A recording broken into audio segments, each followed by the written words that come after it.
తెలుగు రాష్ట్రాల్లో జరుగుతున్న రాజకీయ పరిణామాలు ముఖ్యంగా ఒక్కసారిగా మనం ఆంధ్రప్రదేశ్లో పరిశీలిస్తే జగన్ వర్సెస్ కూటమి. జగన్మోహన్ రెడ్డి గారు ఇంక మనం వచ్చేస్తామన్న ధీమా ఆయన వ్యక్తం చేస్తున్నారు. ఎట్టి పరిస్థితుల్లో నా ఛాన్సే మనం చాలా బాగా చేస్తున్నాము అన్ని వైపులా అన్ని రంగాల్లోని కూడా అని చెప్పి వాళ్ళు మాట్లాడే పరిస్థితి ఇప్పుడున్న 2 సంవత్సరాలు కావస్తుంది. సో కూటమి పాలన జగన్మోహన్ రెడ్డి గారు వ్యవహరిస్తున్న శైలిని ఏ రకంగా కంపేర్ చేయొచ్చు? అంటే ఖచ్చితంగా జగన్ను అడ్డుకోవాలి లేదా జగన్ దూకుడు పెరుగుతుందనే ఒక స్పృహ దృష్టిలో పెట్టుకొని కూటమి చేస్తున్నట్టుగా మనకు కనిపిస్తుంది. వాళ్ళు మాట్లాడినవి ఇవన్నీ చూస్తే అలాగే దశల వారీగా తీసుకుంటున్నటువంటి కార్యక్రమాలు ఇప్పుడిప్పుడు అది ఇద్దరి మధ్య హిందుత్వ భక్తి లడ్డు అయిపోయి ఆయన కూడా రావడం. ఇప్పుడు ఆయన యజ్ఞయాగాలు సరైనవే కాదా, ఆయన ఏ చేతికి తాడు ఇది కట్టుకుని ఈ పద్ధతిలో. అందువల్ల దేవుడి దగ్గర నుంచి వార్డుల్లో వీధుల్లో తగాదాల వరకు ఏ ఒక్క విషయం కూడా వీళ్ళిద్దరి మధ్య వివాదానికి అతీతంగా ఉండడం లేదు. అలాగే ఎవరైనా కాస్త తగ్గేదేలా తగ్గితే కనుక అవతల వాళ్ళు మనల్ని నుగ్గు చేస్తారన్న పద్ధతిలో రెచ్చిపోతున్న పరిస్థితి. కాబట్టి ఖచ్చితంగా ఈ వేడి పెరిగేదే కానీ తగ్గే సూచనలు ఏం లేవు. ఈ క్రమంలోనే ఇప్పుడు మీరు నిన్న చూస్తే లోకేష్ అక్కడ ఐడియాస్ ఆఫ్ 2026 సమిట్లో ఆయన చాలా వివరంగా చాలా ఇంటర్వ్యూలు అవి ఇచ్చారు. సో ఆయన ఏంటి లడ్డు కల్తీ దానికి క్షమాపణలు చెప్తున్నాము హిందువులకని ఒక మాట చెప్పారు. మాజీ చైర్మన్తో సహా ఎవరిని అంటే ఇప్పుడు కొత్తగా వేసిన కమిటీ లేదా ఏకసభ్య కమిషన్ టార్గెట్లో తప్పకుండా మాజీ చైర్మన్ ముందుంటారనేది ఇందులో సంకేతప్రాయంగా కనిపిస్తుంది. ఇప్పుడు కమిషన్ అయితేగా కమిషన్ ఈయన్ని తీసుకుంటుందా ఇంకా మాజీ చైర్మన్లను తీసుకుంటుందా అది వేరే విషయం కదా. అంటే టార్గెట్స్ ఫిక్స్ చేసుకొని ఉన్నారనేది మనకు చాలా స్పష్టంగా కనిపిస్తుంది. అట్లాగే ఆయన అడిగారు కదా, రెడ్ బుక్ అన్నారు మీరు, రెడ్ బుక్లో లోకేష్ జగన్మోహన్ రెడ్డి పేరు ఉంటుందని లోకేష్ని అడిగితే ఉంటుందో లేదో మీకు త్వరలోనే తెలుస్తుంది అని. ఇది వాస్తవంగా 2 వైపుల పదునున్న కత్తి లాంటి సమాధానం. అంటే వెయిట్ చేయండి, సస్పెన్స్లో ఎందుకు పెడుతున్నాడు ఆయన? అవుననుకుండా కాదనకుండా అంటే ఉండొచ్చు ఉంటుంది అని చెప్తున్నట్టు భావించాలి. ఎందుకంటే వేరే విధంగా పెద్ద ఇది మేము కక్ష సాధింపుకు పాల్పడము లేకపోతే వ్యక్తులను బట్టి కాదు ఇట్లాంటి చాలా సమాధానాలు ఇవ్వచ్చు. అలా ఇవ్వకుండా ఉందో లేదో మీరు చూడండి అంటే జగన్ను కానీ వైసీపీని కానీ నిరంతరం ఒక టెన్షన్లో పెట్టాలి. మేమైతే మిమ్మల్ని ఏమి వదిలిపెట్టే ప్రశ్న. సార్ ఒకవేళ అదే జరిగితే జగన్మోహన్ రెడ్డి గారిని అరెస్ట్ అయితే చంద్రబాబు నాయుడు గారు అరెస్ట్ అయిన తర్వాత ఎలా మారిపోయిందో సీన్ వేరే చెప్పాల్సిన అవసరం లేదు గత ఎన్నికలకు ముందు.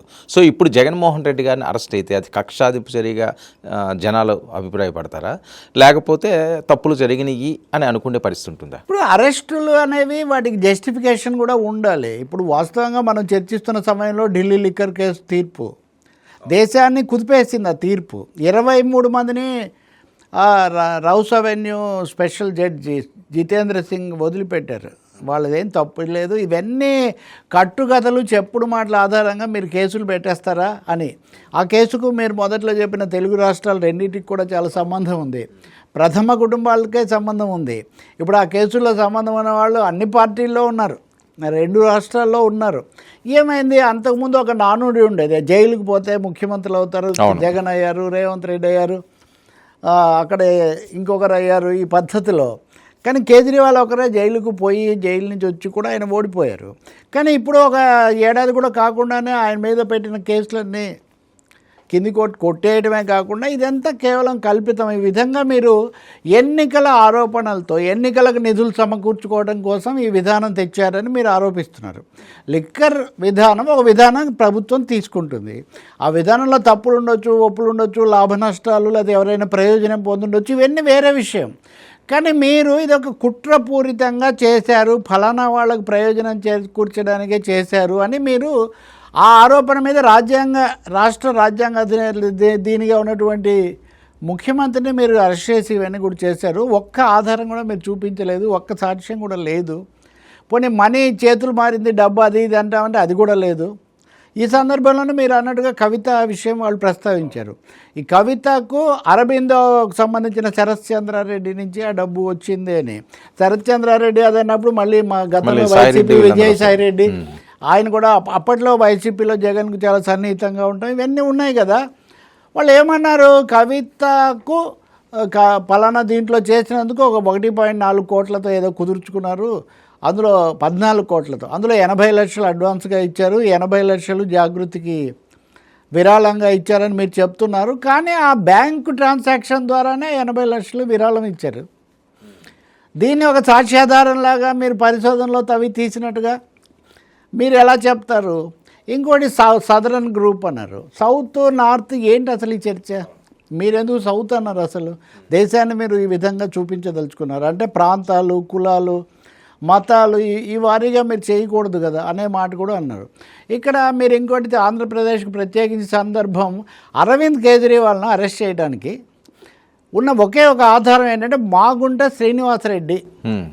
అప్పుడు వైసీపీ పార్లమెంట్ సభ్యుడు ఆయన, ఇప్పుడు ఆయన తెలుగుదేశం పార్లమెంట్ సభ్యుడు. వాళ్ళ అబ్బాయి అనుకుంటా మాగుంట రాఘవ, ఆయన కూడా విడుదల చేశారు. ఆయన అన్నారు ఏమని, నేను అరవింద్ కేజ్రీవాల్ని ఒకసారి కలిశాను, ఆయన ఒక లెటర్ తీసుకొని ఈ లెటర్తో నేను లెఫ్టినెంట్ గవర్నర్ను సక్సేనాని నేను కలిశాను అన్నారు. ఇది ఒకటే మీరు ఆధారంగా చూపిస్తారా? కేజ్రీవాల్ ఏమంటున్నారు, నాకు 10 సార్లు ఫోన్ చేశాడు, పార్లమెంట్ సభ్యుడు వస్తున్నాడంటే రమ్మన్నాను, వచ్చిన తర్వాత నేను ఏదో ధార్మిక కార్యక్రమం ట్రస్ట్ పెట్టాలనుకుంటున్నాను, గవర్నర్ను కానీ కలుస్తానంటే గవర్నర్కి ఈయన ఎంపీ అండి మీరు కలవండి అని నేను లెటర్ ఇచ్చాను. ఇది ఎటువంటి ఆధారం అని మీరు చూపిస్తారు? ఈ విషయాలన్నీ కూడా న్యాయమూర్తి ప్రస్తావించారు. నిజం చెప్పాలంటే ప్రతిపక్షాలు న్యాయమూర్తి చాలా ధైర్యంగా ఉన్నారు ఇప్పుడున్న వాతావరణంలో అన్నారు. ఆ మేరకు బీజేపీ వాళ్ళేమో అసలు ఈ తీర్పు చెల్లదు అది ఇదని వాళ్ళు అంటున్నారు. ఏదైతే ఇప్పుడు హైకోర్టులో సవాల్ చేశారో హైకోర్టులో ఏదో ఒకటి జరుగుతుంది. మీరు ఈరోజు పత్రికలు చూడండి, వారు మా రాజకీయాల ప్రతి దాంట్లో ఈరోజు ఇది ఆంధ్రజ్యోతి పత్రిక, మద్యం కేసు మిథ్య అని హెడ్డింగ్ పెట్టారు ఉదాహరణకు. ఇది సాక్షి పత్రిక, వీళ్ళు క్విట్ ప్రోకు ఆధారాలు లేవు అని వీళ్ళు హెడ్డింగ్ పెట్టారు. అలాగే వాళ్ళ సంపాదకీయం కూడా స్కామ్ కథ కంచికేనా అని రాశారు. అలాగే టైమ్స్ ఆఫ్ ఇండియా కూడా చాలా వివరమైన కథనాలు చాలా ఇచ్చారు. వీటన్నిటిలో కూడా ఏంటి, ఇప్పటి వరకు త్రిశూల వ్యూహం అని ప్రతిపక్షాల మీద పెట్టి కేసులు పెట్టి ఇవన్నీ చేసేవి నిలిచేట్టుగా లేవు. అవి ఇలా వెనక్కుపోవడం అన్నది నిజానికి కేంద్ర ప్రభుత్వానికి లేదా ఎన్డీఏ కూటమికి ఇది పెద్ద ఇదవుతుంది అని. సో ఈ సంతోషం చూస్తుంటే కొంచెం వైసీపీలో కూడా కొంచెం ఈ సంతోషం కనిపిస్తుంది. మనం ఇవన్నీ మిగతా వాళ్ళు కొంత అటువైపు ఉన్నారు అనేవాళ్ళు అటు ఇటు మాట్లాడుతున్నాం, వీళ్ళు అసలు ఆధారాలు లేవు. ఇందులో రాశారు సంపాదకీయంలో పతాక శీర్షికలు పెట్టి సంవత్సర రోజుల తరబడి చాలా భారీగా ఇచ్చిన కథనాలన్నీ కోర్టుల్లో నిలబట్టలేదు అని. కాబట్టి తప్పులు ఉండొచ్చని అందులో కూడా రాశారు. నేను అంటుంది ఏంటంటే ఈ కేసులు వీటి ఆధారంగా చంద్రబాబు నాయుడు ఉదాహరణ కూడా అదే కదా, ఉదాహరణకు అది కూడా లోకేష్ మెన్షన్ చేశారు. అందువల్ల ఆంధ్రప్రదేశ్ రాజకీయాలు అచ్చంగా ఈ ఆరోపణలు వాళ్ళ అవినీతి పరులు వీళ్ళ అవినీతి పరులు వీటి మీదే ఆధారపడి ఎంతకాలం నడుస్తాయి. లేకపోతే అసహనంగా ఒక రెడ్ బుక్ ఒక డిజిటల్ బుక్ ఎంతవరకు ఉంటాయి అనేది ఉంది. కానీ వేడి అయితే పెరుగుతుంది. తాజా అరెస్ట్ అంబటి రాంబాబుది కదా. అవును, అంబటి రాంబాబు ఇప్పుడు తన ఇంటి మీద జరిగిన దాడి గురించి ఎలా లీగల్గా ప్రొసీడ్ అవ్వచ్చు అని దాని మీద చాలా సార్ అంబటి రాంబాబు అరెస్ట్ దగ్గర నుంచి కూడా మళ్ళీ సామాజిక వర్గాలు ఈ ఈక్వేషన్స్ కూడా తెర మీద తీసుకొచ్చారు. అది ఎవరికి ప్లస్ ఎవరికి మైనస్ అన్ని పనిచేసి రాజకీయం ఎప్పుడు సరళ రేఖ కాదు, సింగిల్ లైన్ మీరు నన్ను మొదలుపెట్టినప్పుడు నేను కూర్చున్నప్పుడు మొదట అడిగిన ప్రశ్న ఒకటి ఉంటుంది. మనం మాట్లాడే క్రమంలో అనేక అంశాలు ముందుకు వస్తాయి. మీరు అనుకోనివి నేను చెప్పొచ్చు, నేను అనుకోనివి మీరు అడగవచ్చు. ఇప్పుడు అదే పద్ధతిలో అంబటి రాంబాబు ఆ దాడి అన్నారు కాబట్టి చంద్రబాబుని తిట్టారని మీరు అదొక దాంతో అది తప్పే, అందరు తప్పు అంటారు, ఆయనే తప్పు అంటాడు, ఇంకెవరో ఎందుకు. కానీ అదే సమయంలో దాడి జరిగిన తర్వాత ఆ దాడి వదిలిపెట్టండి. ఇప్పుడు పవన్ కళ్యాణ్ జనసేన కార్యాలయం మీద నేను మీరు కూడా స్టోరీ చేశారు. జనసేన కార్యాలయంలో ఒక వ్యక్తి వెళ్ళి అంత విధ్వంసం చేశారంటే అసలు ఎలా అనుమతించబడింది? అది మీరు ఎలా కొంచెం షాకింగ్గా ఉంటాయి కొన్ని ఉదంతాలు. అని మాట్లాడితే రెడ్ బుక్ అని పోలీసులు హై అలర్ట్లో ఉన్నారని ఎవరిని వదిలిపెట్టాం, ఎవరిని ఉపేక్షించాం, ఎవరిని అని ఇవన్నీ మీరు చెప్పుకుంటూ ఉప ముఖ్యమంత్రి యొక్క కార్యాలయము, అది కూడా రాజధాని ప్రాంతము, దాదాపు అంతే కదా మంగళగిరి అంటే, దాంట్లోకి ఒక వ్యక్తి వెళ్ళిపోతుంటే భద్రతా వ్యవస్థలు ఏమవుతున్నాయి, సిసి ఫుటేజ్లు ఏమవుతున్నాయి, షార్ట్ సర్క్యూట్లు ఏమవుతున్నాయి అనేది చాలా సందేహం కలుగుతుంది. ఎవరు వచ్చి ఉండొచ్చు? నేను మీతో అన్న ఒక మీడియాకు సంబంధించిన ఒక ముఖ్యమైన వ్యక్తి నేను నన్ను ప్రశ్నిస్తున్నాను, నన్ను ఎవరు చేసి ఉండొచ్చు సార్ అని. అంటే ఫలానా వాళ్ళే చేశారు ఎక్స్ ఆర్ వై అనే పరిస్థితి లేదు ఇక్కడ. ఎక్సా వైయా లేదా ఇంకొక బీనా చేసుంటే ఎందుకు చేసి ఉండొచ్చు, ఈ కోణాలు కూడా ఉండొచ్చు, ఇలా ఆలోచించే కుట్ర కోణం ఉందంటారా ఇందులోని? మీరు ఖచ్చితంగా మామూలుగా జరుగుతుందా అనే ఏది జరిగినా కానీ ఇప్పుడు దగ్గినా తుమ్మినా దీని వెనక ఏదైనా కుట్ర ఉండాలి. నిన్న ఈయనకు నీళ్ళు ఎవరు ఇచ్చారు, లేకపోతే ఆ రోజు ఫ్యాన్ ఎవరు వేసారు దగ్గర నుంచి ఫ్యాన్ అంటే కూడా మళ్ళీ రాజకీయమే అనే ఒక పరిస్థితి ఇప్పుడు ఆంధ్రప్రదేశ్లో ఉంది. ఖచ్చితంగా నేను అడిగిన ప్రశ్నలు అడుగుతారు కదా. మరి జనసేన కార్యాలయం దగ్గర అయినా భద్రత ఏర్పాటు చేయకపోతే ఇప్పుడు మీరు చూడండి, చంద్రబాబు, జగన్, లోకేష్, పవన్ కళ్యాణ్, లేకపోతే ఇంకొక నాయకుడు అనేది వదిలేయండి, వాళ్ళ కార్యాలయాల్లో వాళ్ళ నివాసాల్లో వాళ్ళ దగ్గరే భద్రత లేనటువంటి పరిస్థితులు వస్తే వాళ్ళ క్యాన్వాయ్లోది ఇప్పుడు నిన్న అతను కొట్టాడు. ఎందుకు కొట్టాడు? ఒకవేళ అతను ఆవేశంలోనో చేశాడు అనుకుందాం. నీలాద్రి అతని పేరు, శ్రీకాకుళం నుంచి వచ్చారు. ఇంత లోపలే అతను పులివెందుల నుంచి వచ్చారని కథనాలు. ఇప్పుడు పులివెందుల శ్రీకాకుళం ఇంత తేలిగ్గా అంటే మనుషులు ఒకరి మీద ఒకరు ఏదైనా చెప్పే ఏదైనా నమ్మే ఒక రాజకీయ వాతావరణం వచ్చింది. ఇది రాష్ట్రానికి ఏమి అంత అతను మళ్ళీ నేను వాట్సాప్ గ్రూప్లో వాళ్ళు ఫ్యామిలీ ఫ్రెండ్స్కో లేకపోతే వాళ్ళు క్లాస్మేట్లు వీళ్ళందరూ ఏదో గ్రూప్ ఉన్నదట. ఆ గ్రూప్లో నేను లోకేష్ గారిని కలడానికి వెళ్తున్నానని మెసేజ్ పెట్టాడట. అసలు అటు వెళ్తానని చెప్పి ఇటెలా డైవర్ట్ అయ్యాడు. వర్మ ఎవరు బయటికి చెప్పట్లేదు. విమానాశ్రయంలో జగన్మోహన్ రెడ్డి కత్తిపోట్ల దగ్గర నుంచి, లేకపోతే చంద్రబాబు నాయుడు పర్యటనలో రాళ్ళు విసిరిన వాళ్ళ దగ్గర నుంచి, ఇంకొక చోట జరిగిన ఏ ఘటనలో మీకు భిన్నమైన సోషల్ మీడియా గ్రూపులు ఏవి కనపడలేదు. వాళ్ళు అక్కడ కనబడ్డారు, ఇక్కడ కనబడ్డారు, వీళ్ళతో ఫోటో దిగారు, వాళ్ళ వేడుకలో ఆయన జై కొడుతున్నాడు, అసలు ఆయన పోస్ట్ ఇలా పెట్టాడు, ఆయనతో ఈయన ఉన్న ఫోటో పెట్టి, ఇవన్నీ. సో ఇందులో ఏది నిజము ఏది కల్పన, అందువల్లనే ఒక విశ్వాసరాహిత్యం ఏర్పడుతుంది ప్రజల్లో. ఎవరి మీద ఏది అనే ప్రశ్న కాదు. ఇంకొకటి, అసలు వాళ్ళు కొన్నిసార్లు మాట్లాడతారు, కొన్నిసార్లు మాట్లాడరు. ఇప్పుడు నేను మీకు చూపించా కదా, దేశాన్ని కుదిపేస్తున్న ఢిల్లీ దాని మీద 2 ప్రముఖమైన పత్రికలు తీసుకుంటే వాళ్ళు ఆంధ్రప్రదేశ్లో ఒక విధంగా ఇచ్చారు, తెలంగాణలో ఒక విధంగా ఇచ్చారు. ఒకరేమో అక్కడ చిన్నది ఇచ్చారు, ఒకరేమో 2 చోట్ల చిన్నది ఇచ్చారు.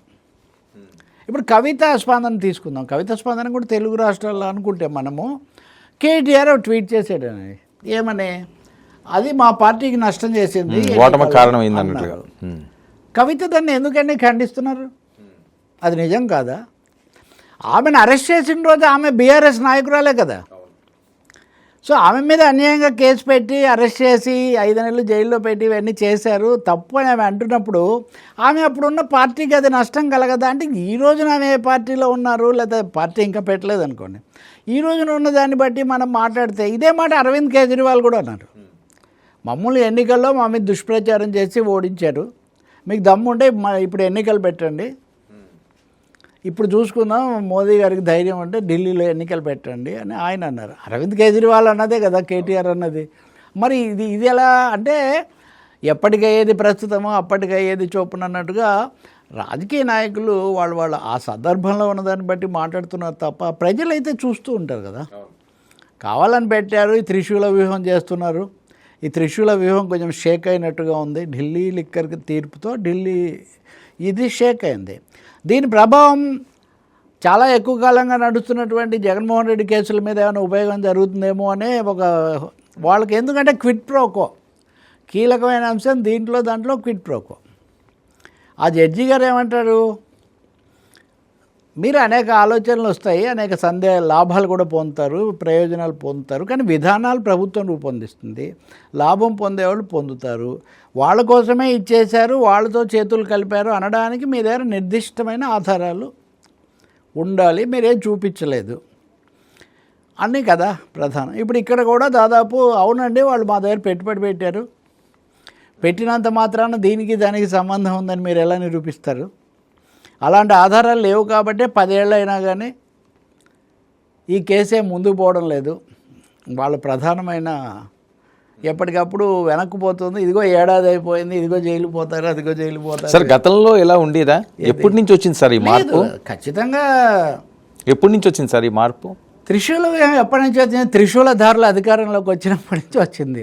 ఎవరైతే త్రిశూలాలు మత రాజకీయాలు ఇవన్నీ వాళ్ళు 2 విధాల ప్రతిపక్ష ప్రభుత్వాలు ఈరోజు అది కూడా ఉంది. మీరు కాంగ్రెస్ విషయం కూడా తీసుకోండి, బీజేపీ ఒకటే కాదు, కాంగ్రెస్ వాళ్ళు అరవింద్ కేజ్రీవాల్ మీద జరిగిందని ఖండించారు, బలపరిచారు. అరవింద్ కేజ్రీవాల్ మీద తొందరగా చర్య తీసుకోలేదన్నారు, కేసీఆర్ మీద చర్య తీసుకోలేదన్నారు, రేవంత్ మీద చర్య తీసుకోవాలని బీఆర్ఎస్ వాళ్ళు కోరారు. ఇదే మనం ఇతర చోట్లకు అప్పుడు చంద్రబాబు నాయుడు గారు కూడా ఆయన ధర్మయుద్ధం చేసినప్పుడు ఆయన కూడా అదే అన్నారు. నేను ఎవరిని ప్రత్యేకించి అనడం లేదు, వీళ్ళందరి మధ్యలో తన పబ్బం గడుపుకున్నది కేంద్ర ప్రభుత్వం, మోదీ గారు. అప్పటి నుంచి ఇది పెరిగింది. ఇప్పుడు ఉదాహరణకు పెరిగింది ఈ ధోరణి, అందుకే వాషింగ్ పౌడర్ నిర్మా ఇలాంటి పదాలన్నీ వచ్చాయి. అంటే ఈరోజు కూడా మీరు చూస్తారు, convenient allies of NDA will get acquitted అని. అంటే ఇప్పుడు అరవింద్ కేజ్రీవాల్ని వదిలిపెట్టడానికి కూడా బీజేపీ సాఫ్ట్ కార్నరే కారణం అని కాంగ్రెస్ ఆరోపిస్తుంది. ఓకే, నేను చెప్తే ఇవన్నీ చర్చకు అంతగా రాని విషయాలు. సో వీళ్ళు ఒకరి మీద ఒకరు చేసుకుని ఉంటాయి. ఇప్పటికైనా కాంగ్రెస్ పార్టీ నిజానికి గుర్తించి మంచిది అనాలి, ఎందుకు చాలా చోట్ల ఎదుర్కొంది కాంగ్రెస్ కదా. ఇప్పుడు సిబిఐ వాళ్ళు హైకోర్టుకి వెళ్తా ఉన్నారు. వర్మ 2G ఏదే ఇంకా తేళ్ళ, 2009లో 2G కేసు మీద కూడా సుప్రీం పైకోర్టుకు వెళ్ళారు, ఇంతకే తేలలేదు. ఇప్పుడు ఈ కేసు కొన్ని సంవత్సరాల పాటు నడుస్తుంది. ఇప్పుడు మనం మాట్లాడుకుంటున్న వాళ్ళ కేసులు ఇంకా ఉన్నాయి. మరి ఈ సమయంలో రెడ్ బుక్లో ఏమేమి పేర్లు ఉన్నాయి, ఏ ఏ కేసులు వస్తాయి, ఆ చంద్రబాబు మీద పెట్టిన కేసులు ఎంతవరకు అయ్యాయి. కాబట్టి తప్పకుండా ఆంధ్రప్రదేశ్ రాజకీయాలు చాలా ఉత్కంఠభరితంగా, ఉద్రేకభరితంగా కూడా జరగబోతున్నాయి. ఒకటే మనం కోరుకోవాలి, ఇదిగో ఈ దాడులు, ఘటనలు, తిట్టుకోవడాలు ఎవరి మీదైనా, వాళ్ళ ఇంటి మీదైనా, వీళ్ళ ఆఫీస్ మీదైనా, ఇంకో మనిషి మీదైనా, వీళ్ళందరినీ కాదనే మహిళల మీద, పిల్లల మీద జరిగే ఇట్లాంటివి లేకుండా ముందు ప్రశాంతతను కాపాడుకుంటే ఎవరి రాజకీయం వాళ్ళు చేసుకోవచ్చు.